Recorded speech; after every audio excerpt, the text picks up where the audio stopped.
வாழ்வில் எதை சந்தித்தாலும் அது இனிமையோடு இருந்தாலும் கவலையோடு இருந்தாலும் நோயோடு இருந்தாலும் சுகத்தோடு இருந்தாலும் தோல்வியோடு இருந்தாலும் வெற்றியோடு இருந்தாலும் அல்லது தோல்விகளையே வாழ்வில் கண்டு கொண்டிருந்தாலும் வாழ்வு முழுவதும் இருளானாலும் பிரச்சனைகளால் வாழ்வு இனிமேல் வெளியேறுவதற்கு வழி தெரியாத அளவிற்கு மூடப்பட்டாலும் உயிர் மூச்சு அடுத்த நிமிடத்தில் உங்களோடு இருந்தால் அல்லாஹ் உங்களுக்கு இன்னும் வாய்ப்பை கொடுத்திருக்கிறான். முன்னேறுங்கள்.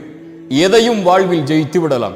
நான் உங்களை உள்ளத்தால் தட்டி எழுப்புவதற்குள்ள வார்த்தைகளை நான் சொல்லவில்லை. அல்லாஹ் குர்ஆனிலே சொல்லுகிறான், ஒருவன் முயற்சி செய்தால் அந்த முயற்சியுடைய பலனை பெற்றே தீருவான்.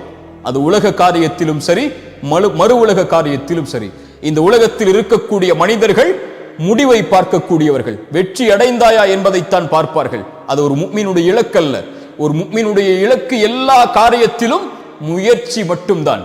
எல்லா காரியத்திலும் முழு மூச்சோடு உடலை தயார்படுத்துவதாக இருந்தாலும், உள்ளத்தை தயார்படுத்துவதாக இருந்தாலும், தன் குடும்பத்தை தயார்படுத்துவதாக இருந்தாலும், தன் செல்வத்தை தயார்படுத்துவதாக இருந்தாலும், தன்னுடைய சமூக அந்தஸ்தை உயர்த்துவதாக இருந்தாலும், ஈமானுடைய காரியங்களிலும் மறு உலக காரியங்களிலும் உலகத்தில் யார் அவர்களோடு வாழ்ந்தாலும் அதில் 10ல் 1 அவன் ஒருபோதும் வாழ்ந்து மடிய மாட்டான்.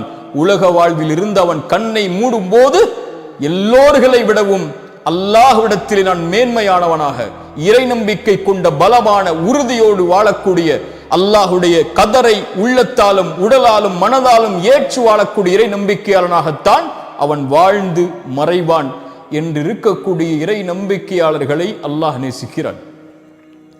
சுப்ஹானல்லாஹ். இந்த செய்தியை விவரித்துக் கொண்டே போகலாம். அல்லாஹ் எங்களுடைய உள்ளத்தை உறுதிப்படுத்தட்டும்.